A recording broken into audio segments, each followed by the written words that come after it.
The question is, what have you learned? Okay? Your life is going to be, in your mind, is a series of asking and answering questions. A series of asking and answering questions. A lot of people just ask the same question again and again and again, and it's usually like a low quality question, right? So what I'm encouraging you to do is, for example, if you were to attend this and you went home, first person that you see at home is going to ask you a question. They're going to say, no, no. Normally they'll say, so how was it?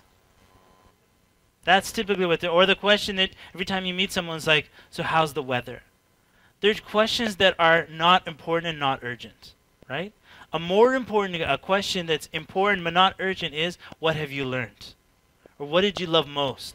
Something that I do always with my daughter and trying to, drill this into her head. Every time we drill into her head. Every time we do something, even if it's small, right? Like we go outside, play in the snow, come back, and I'll say, what did you love most about playing outside?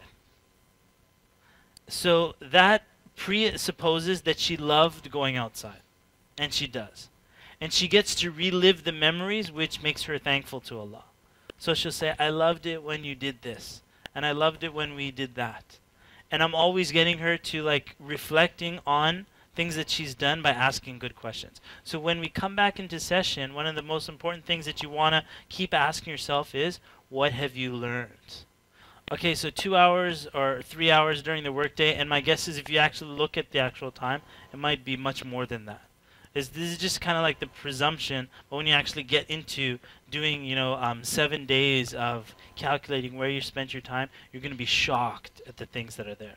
So how much time we spend on emails. And the more I speak about emails, it's like the no smoking sign. Anybody who smokes, when they see a no smoking sign, they want to smoke. So now you guys are getting like, yeah, I have to check emails. You learn by writing it out. You can process this in your mind. Most people never have a pen and paper. Sometimes I'll be doing like a free public lecture, and I'll say, write this down. And everybody just stares at me. Because they don't have pen, they don't have paper. And I'm like, if you don't write this down, like you're not going to benefit from it. You can't contemplate this. This is not contemplation. This is actually getting the work done. And you see things once it's down. And that's why I'm saying, if you found some things just by doing this, I guarantee you that if you actually follow day by day where you spend the time, there's going to be revelations. Where you actually spend the time. Like you'll be shocked that the sister said 6.5 hours of sleeping. I'd say, really do that? It's like 12 hours. Where did she get that sleep? I don't know, but it might be something much more than that. Or if it was time spent like 6 to 10:30, that might be, maybe she's going to sleep at 2 a.m. in the morning instead. And different things. But that will depend on you actually writing down things. And like I said, you don't have to live my lifestyle or someone else's. You can still have that lifestyle, but I would say get a job or at least focus in your job on your purpose in life. Right? What is it about your job that you really care about? The example that I gave, someone doing software for the health industry so that people can be, that's something fulfilling. Right? Okay. We're going to move along, inshallah ta'ala. The next point.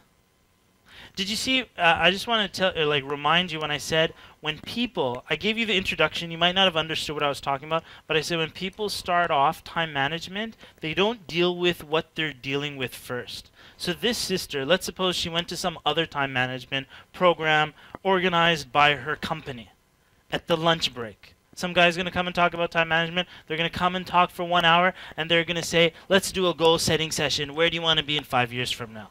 And she's going to be, I want to be, in this position, the corporate ladder. Okay, great, congratulations. And the hour's over, she goes back to her emails. And life doesn't change. And life can't change, and I'm going to tell you why. Unless you first recognize what you're dealing with, and then you get rid of the garbage or the rubbish. Okay, so this is how it works. Let me give you this analogy first. I travel and work for Al Maghrib Institute on the weekends. And when I'm traveling, I was at a location before where garbage day was on Monday. It was on Monday, that's right. And then it turned to Friday, but it was on Monday. And I know it was one of the. I think at this time it was like Friday, and usually I travel before then. It's just too much of a headache to take out the garbage, and so normally winters in Ottawa is not a big deal because your garbage gets frozen, right? So it's preserved. But summertime is different. So I missed one weekend of taking out the garbage, and then I missed the second weekend of taking out the garbage, and now it's like it's gone too far. This is like one of those hot summers where it's just scorching the garbage and stuff like that. So about the third week, well, I said, you know what? Now it's become urgent and important for me to take this garbage out. I can't procrastinate this. I lifted up the garbage bin to see what was going on inside. And I thought to myself, wow, that's amazing. How could so many maggots and bugs be created from inside? Like they just went blah, like a horror movie came out. And I quickly just like covered it. And then there's a great, it was like one of life's sweet mysteries. How do you throw out a garbage bin? Right? Because every time you take it to be thrown out, they'll bring it back. They're not going to actually take it, but I want them to take it. Right? So here's the garbage bin. Now you take it with the maggots. But no, what they did is they took as much of the garbage that they could, and I was left with the maggots. Like they're all at the bottom of the bin and stuff like that. It's all mucky and whatnot. All right. Your life is a garbage bin like this. Okay, with all the maggots and all this stuff going on, and you don't want to deal with it, so you just cover it up, and it's just building up heat over the years, you know it's important to throw it out, but you don't do it until something really drastic happens in life. But alhamdulillah, you're here, and you're doing something that's important, but not necessarily urgent.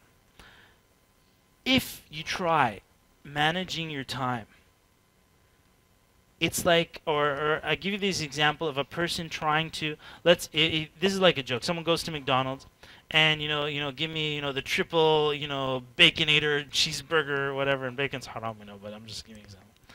And give me the fries with the cheese and the what are they, poutine? With the, you know what poutine is? It's cheese curds. That's what it's called. Cheese curds over the... Do you guys like that? I'm seeing in your face that you like that. Everybody's like, cheese curds. Okay, so cheese curds on this monster, right? And they'll give you a large size, which was the extra large just a few years ago. But they've given you the large, the big mug of a drink. And you know what? You got your desserts, the sundae and all of this stuff. And on top of that, you get a Diet Coke. And I'm sure the guy who's selling you this is laughing. It's like, you want a Diet Coke, right? Yes, why do you want the Diet Coke? Because it's less calories. Okay, there's obvious hypocrisy here and contradiction. Is the Diet Coke going to help you? Even the Diet Coke's not healthy. It's aspartame and all of that. And it's acid. But let's suppose you ate all of this and then you said, I'm going to be healthy. I'm going to go to some juice zone place and get some beautiful juice.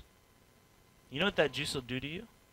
If you try drinking so you've eaten, the triple baconator haram stuff, halal bacon, and the cheese curds, and you've had, the sundaes and the apples and all of that stuff, and then you drink juice to be healthy.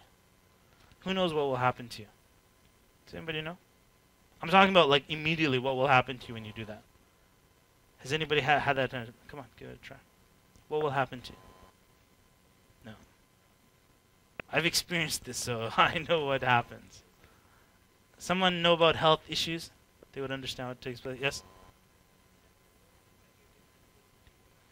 Okay, you're gonna hate the juice. You're not gonna be able to. This is what it'll do. The juice can't be like processed with the food that you ate. If you drink the juice, your whole body will bloat. That's what will happen. Now, do you understand what I'm saying? Have you ever had juice and you just felt bloated after that? Like really rich, real juice with the like chunks. Kind of like, this is a good example, is those juices you get at those shawarma places. Right? So you had this huge meal and then you top it off with some mango chunk juice. Even though the mango chunk juice might have been healthy, but put that together and you just immediately bloated. It's like taking that juice, you have your garbage bin with all the maggots and everything like that, and then you dump some healthy juice over it. What happens? The juice becomes maggoty and dirt. In fact, if I was, and the reason I don't just say let's stand up and visualize our dreams, if we did that right now, it would be based on the maggots that are there. All the maggots and the junk that's, already present. Then when you make your goal, you think small. And you think, how can I fit this in? Oh, I can't fit it in, so let me just forget about it. And all of that starts, building up, and then your goals come out really slim. So you first need to, it's actually a 3-step process. In order to cleanse, you need to do 3 things. Number 1 is, you take your garbage bin, and you dump out the trash. That's first. Once you've dumped out of the trash, would you be willing to eat from that garbage bin? Okay, so even though you've dumped out the trash, there's still junk there. There's still remnants. You have to cleanse it.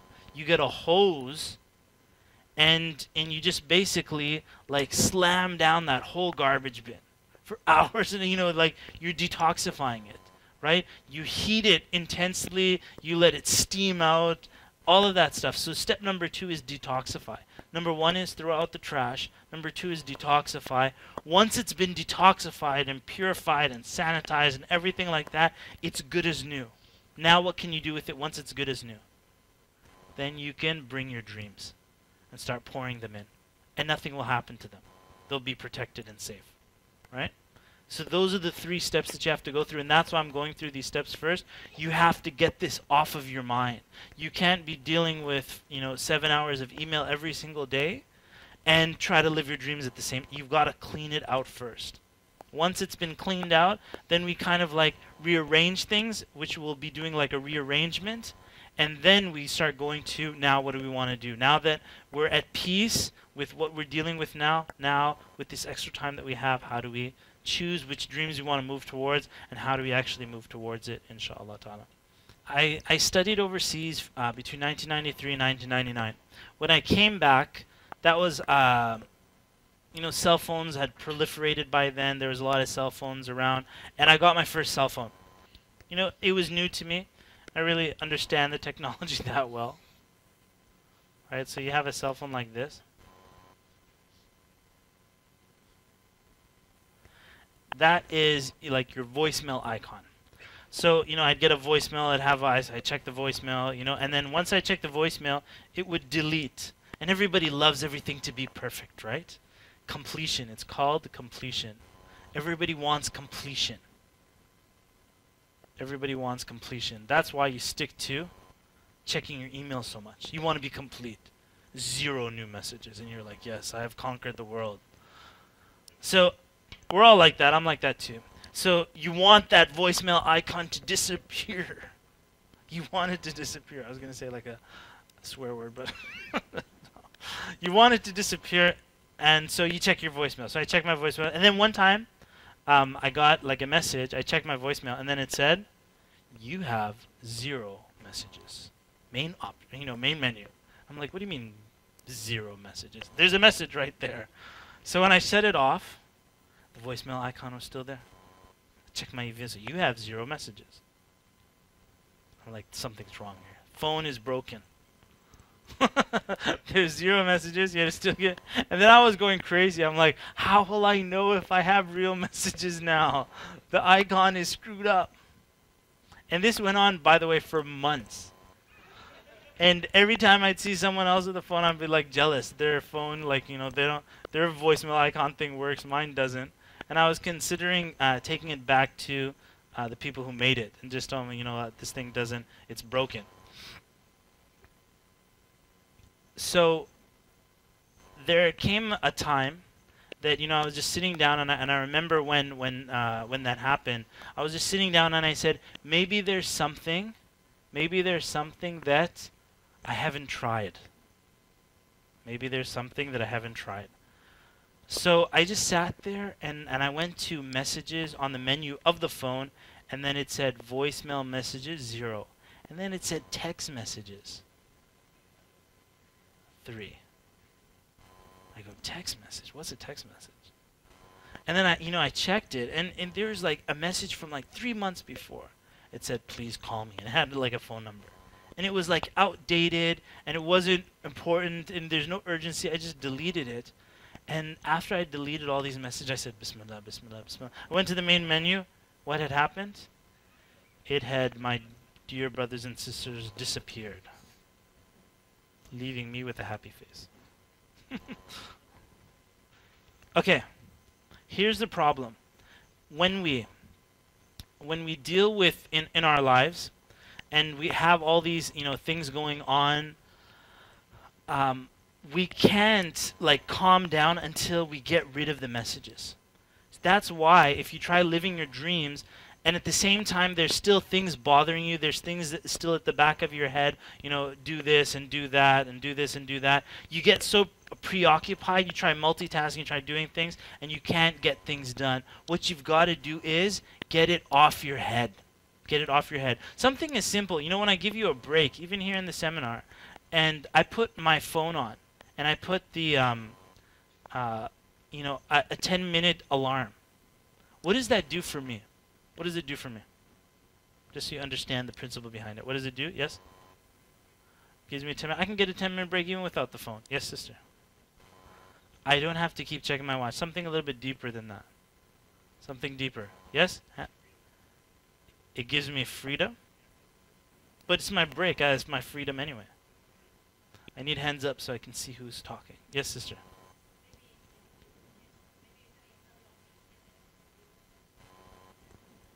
It has something to do with what I'm talking about here. That's why I'm asking you.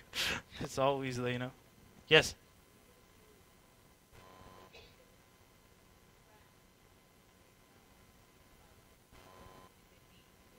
Okay, so you said something critical there. It's like, I don't have to think about when the 10-minute break will be over.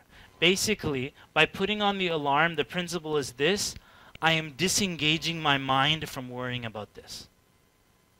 And that's a principle that runs through like my whole life when I'm dealing with things. I disengage my brain so that when someone says, I know my number, I know this person's number, I know everybody's number in the city, I'm like, why would you waste your brain space learning people's phone numbers when you can just put it on your phone and just speed dial them? Why? And it's not even something impressive. In fact, it would be like someone is delusional because they're doing something that's not important. And it's not urgent even. It's not important, it's not urgent, you just put it on speed dial. Right? So, disengaging the mind. If you've ever talked to somebody, if you ever talked to someone and while you're talking to them, like someone's talking to me and then like imagine if while I was doing this seminar, I was checking my voicemail. So hold on, everybody. Yeah, you were saying? Could you repeat your question again? While the person spoke, I just did that. You do that to people, right? Do you guys do that to people? They're talking to you and you pull out your phone and then you're like looking at them, you're looking at the phone and you're like, just hold on a second, okay. And you go like that. And the person who's sitting with you, wow, they feel special. Right? And then you're like, yeah, you were saying. And then while you're talking there, it goes do like some message thing, and then the guy's like they look back down and they look at it. This is what I do. If someone's gonna talk to me, I'll shut off the phone, shut it off, and just put it aside. Right now even, what I love about the Blackberries is that you can shut off the antenna. I just use like the functions of it, but the antenna's off. So that when I want to, interact with people, I'll go to my voicemail at that time. But it's not like open access to whenever someone wants to, talk. So your mind, if you're trying to multitask, there's this big delusion about multitasking where people think they're getting more done, which is impossible. If you, for example, and for those who know BlackBerry, there's a beautiful game on BlackBerry that is an analogy for all of us in this. It's called Bricklayer. What's it called? Brick what? Brick Breaker. How many hours? The sister didn't mention how many hours she spent playing that game. Brick what? Brick Breaker. I have deleted that off my phone to make sure, and the username that I used when I would play is called Waste of Time. So that I would remind myself at any time that, this is the biggest waste of time, I'm just clicking. But here, one of the, in that game, basically, for those who don't know what the game is, you get a ball, and it bounces in the corner, and it, hits these bricks, and you have to, catch the ball before it falls out. Right? And people spend hours on this. Is it important? Is it urgent? No. And then some of the bricks you hit, like some special bonus thing comes like spiraling down. Should you go for the special bonus, or should you catch the ball? If you go for the special bonus, you'll be fired. Right? You try to live your dreams and stuff like that. It says life, and you're waiting for the life to come, and then the ball falls, and then you're like, you're fired, game over, you just lost your life, okay? But let's suppose that you're able to like kick the ball went up into the corner, and then they have this thing called multiple. Is it called multiple? Multiple balls. So you get this, and the ball turns into 4 balls. Now you're so happy, because there's 4 balls like coming everywhere, and you're like, I'm going to catch all of them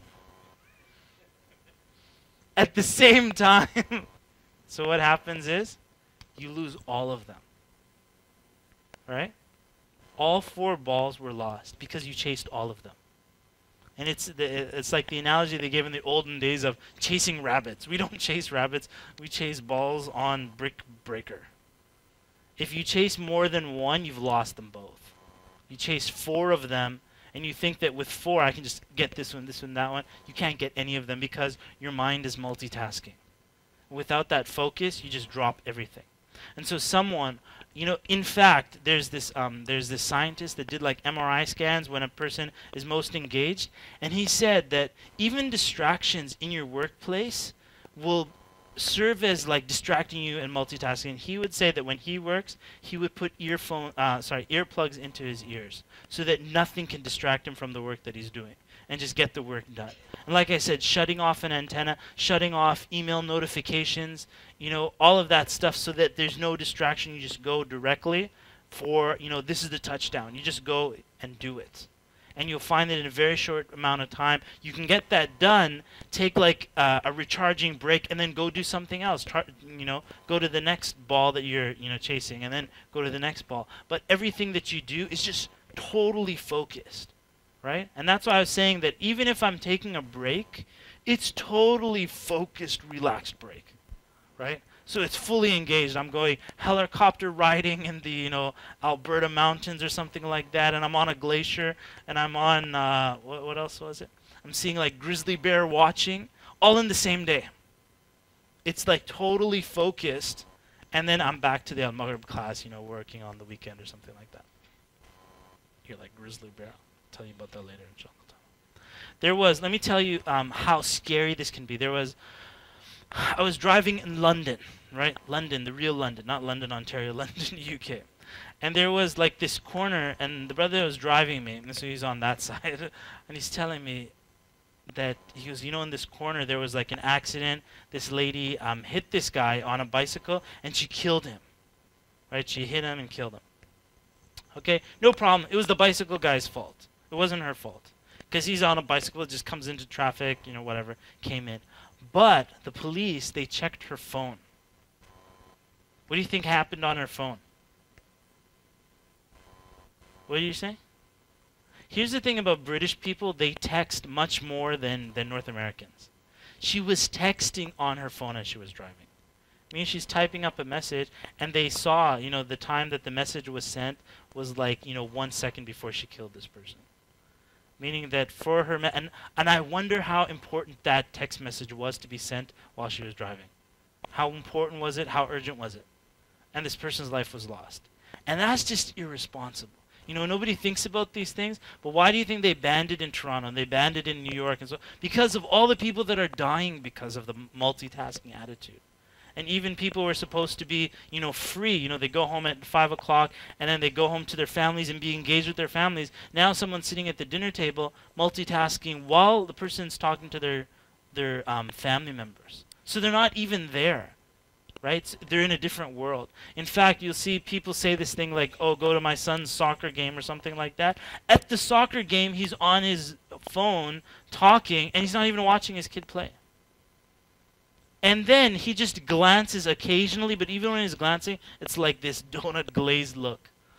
And he's not even seeing, and then he's so irritated by what's happening on the phone, he takes it out on his son. And he's like, why'd you miss that goal? You're not that great. Or so he starts fighting with him. And then he gets in the car. Are they engaged in the car? He's like, no, the kid's got the DVD players now. They're watching something else. Dad's just driving, thinking about his life. That's the world of multitasking. And what I'm saying to you is, you need to get into a world of focus. That whatever you're doing with full engagement. Whatever it is. Someone wants to talk to you, phone shut off, not on vibrate, it's off. This is the time that you're listening to that person. Sometimes even if I'm at a computer and someone wants to talk, and really if I'm busy, I'll tell the person, can you hold on for a second until I can give you my full attention. Right? That's the way I do it. And then I'll just turn away from the computer. I might even step away from the computer and sit on a table where there's nothing on the table. It's just me listening to the person. Right? And if I'm thinking about something and ideas start coming to my mind, I'll tell the person, look, I'm getting a little distracted. Let me just brain dump this and put it where I can rearrange and organize it the way I'm going to show you right now. I'll rearrange it after, but it has to be off of my head. After it's off my head, now I have full attention. When your mind is like that, you become patient. You become at peace. You know, there's like no stress because it's not on your mind. One of the most, as I look back in my years, and there was a time where I got something off of my mind, and it was such a huge stress reliever. I can't believe how, I didn't realize how huge a stress reliever is. We're talking about things that are stuck on your mind, right? What about your financial situation? A lot of people, they don't check their bank accounts. You know, are you below? Are you not? This check, has it gone through? Has it not gone through? Bills to pay and stuff like that. That's so heavy on the mind that, you know, people are stressed out day after day because of that. Once I said to myself, I'm going to focus 1 hour every day learning finances. I'm just like forever. 1 hour every day, learning vocabulary, studying, reading, every day. And alhamdulillah, I didn't have to go on forever. After a while, you know what, I got used to it. But I started looking at my bank account and actually seeing who owes me money. They're like, yeah, this guy owes me this money, that guy's ringing. People owe you money, but you never said anything about it. You just forget about it. There's money just lying around. And bills that you have to pay or money that you have to pay to other people. Once it was organized, my heart went at rest. I saw that, you know what, I could put things together. I could ask, you know, for reimbursements if people owe me money and stuff like that. After all of that was taken care of, I remember walking out of the door that day and I was like, I'm happy. Because this is not on my mind. It's not like weighing me down. Okay. So, this activity that you're going to be doing right now, inshallah ta'ala. Oh, by the way, this voicemail icon, every time you delete it, or you start to feel it, and this is another habit that that takes place. If you've ever found yourself in a really relaxing place, for example, you went out to dinner with some friends or with some family and everything's great, and then you remembered something really important that you need to do. That happens to you? Yes? Something really important that you need to do, it just like hits you at that moment. Why? Because your mind says, oh, feeling relaxed, you need to deal with this, dude. So you'll never be relaxed. Because the mind will just, as soon as you get relaxed, the mind interprets this as, now is a good time to tell you that the house is about to burn down. Right? I remember once, you know, I was just totally distracted. And I was driving to an airport one time in the U.S. when I was living there. And the car was like kind of like choking on the way to the airport. It's like, and I just felt like the car was like giving me heck. Like, you don't take care of me, you don't wash me, you know, you don't change the oil, you just, you know, just abuse me like this. It was like a wife. And it was giving me a heck, and I'm like, okay, later, inshallah, when I come back, I promise, I'll take you for a tune-up and stuff like that, right? Because you don't think of these things, but once you start relaxing just a little bit, then it'll fill in. And then you start relaxing, then it'll fill in, meaning that you're on a treadmill that's never going to end. Unless you do the following activity, inshallah.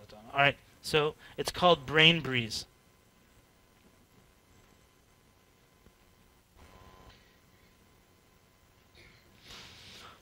When I say breeze, you know when you're little kids and someone may have said to you that, you know, it goes in from one ear and comes out the other, right?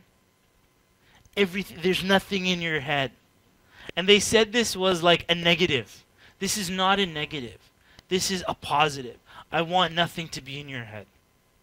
So back to the example of the alarm going off after 10 minutes. It's so that that item wouldn't be in my head. It would be somewhere else, and it would remind me. I don't have to go and check on it. It will tell me. It's like having a servant at my disposal. Excuse me, Ahmed Sharif. The time is now. So-and-so, it's time to resume. Thank you. Thank you, Carlton.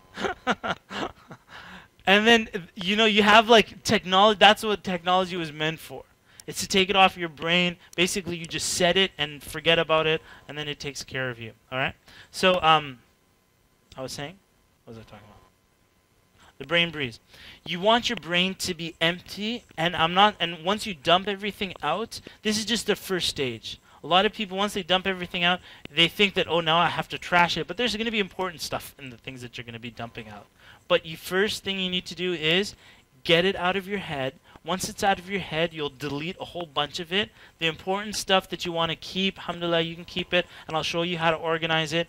And stuff that's going to be like later, like you want to travel to China and walk the Great Wall of China, for example. That's not happening, you know, today.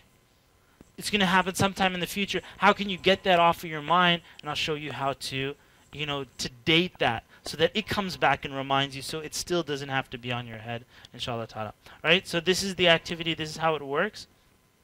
You have a list here on 2 pages. One says professional, one says personal. These are typical items that are on people's minds. If you thought it was only email that was on your mind, that just emphasizes how screwed up you are. Because you've got a billion things on your mind. They're everywhere in your mind, even right now, the heat of the room, the temperature, the time, you know, your heartbeat, your breathing, all of that is on your mind, right? Everything you need to breathe right now, you need to eat, your mind starts clicking. It's like it's all there, alhamdulillah, that a lot of it's like unconscious, like your body takes care of it. Imagine if it was all conscious, man, you'd go crazy.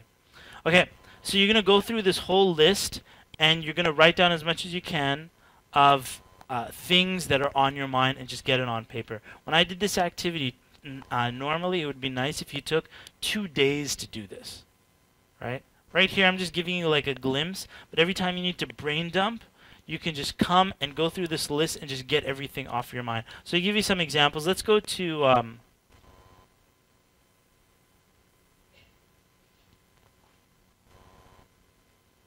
let's go to in the middle there. Okay, sorry. Planning, organizing. It's in the first column, right? Planning, organizing. So let's say, is there some formal planning that you need to do? Do you need to do some goal setting? So you'd write down, I need to goal set for the next 5 years. Something you need to do. Are there any current projects that you're working on? You're like, yes, I'm working on, you know, writing a book. What's the next stage? Well, I need to contact a graphic designer to design the book cover. Or I need to, you know, see how much a price quote is. So you write that down. Are there any upcoming projects? Yes, I have some ideas for, you know, an upcoming seminar. So you write down, okay, upcoming seminar. Do you have business marketing plans? Yes. Well, instead of doing things, you know, sending out emails last minute, let's plan for the next month when the emails will go out, rather than just, you know, one at a time. So you write that down. Are there any organizational initiatives? Yes, we want to do like a charity in our organization. You know, we've been thinking about this for a long time. It's been put on the back burner, but you know what, this needs to get done. A charity project in our organization. Are there any upcoming events? Yes, there's a fundraising for Masjid so-and-so. It's like this weekend. And, you know, for example, in my case, it might be, well, I've got a Maghrib seminar happening, you know, in a few days. Are there any meetings that you need to attend? Like, yeah, I work as, for example, on the board of the local masjid. And, you know, there's a board meeting that I have to attend, or there's a phone call on such and such a date, you know, a conference call that I need to attend. You write it down. Notice this is just in this section here. And you can already see what's going on in the brain. Are there any presentations that I give? Yeah, on my way to Calgary, I have to stop in Edmonton and give a presentation about Al-Maghrib Institute. Organizational structuring.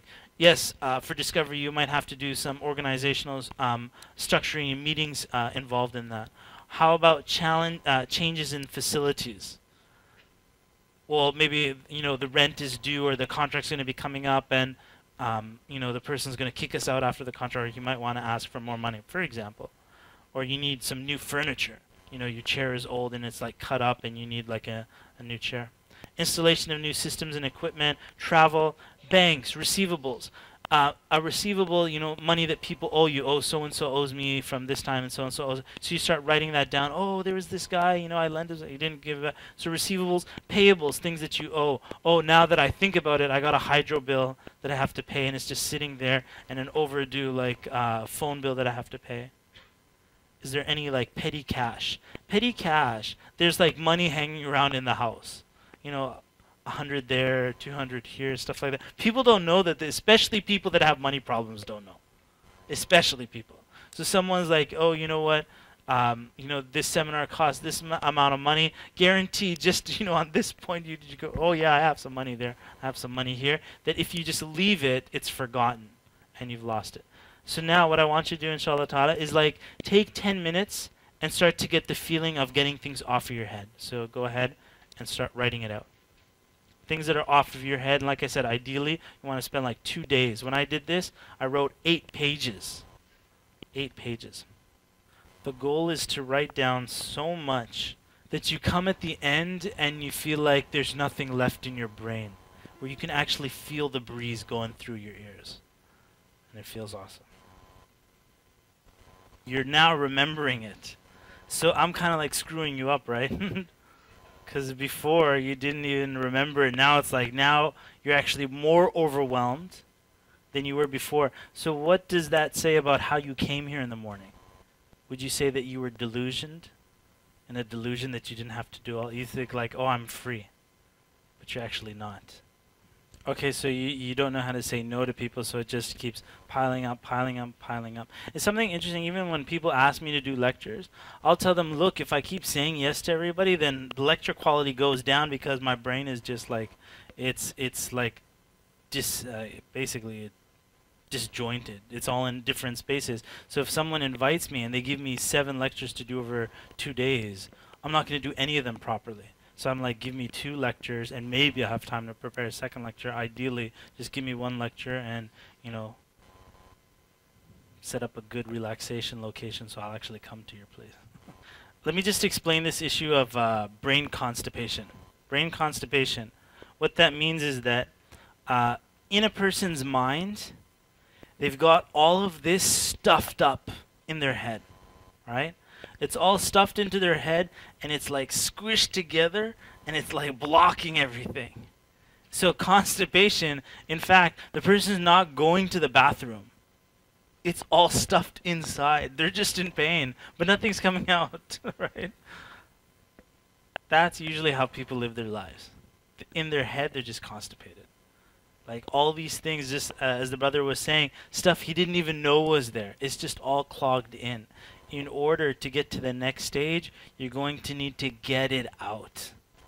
Get it off of your head, put it on paper, as long as it is and how much it is, just get it all. If and then after you do that, look back at your head and say, is there still something there? Oh yeah, here's number, part 2 of it coming out, right? Is there still something in there? Yeah, there's still stuff. Just get it out. Is there anything left in your head? And then you should hear this. Listen to this.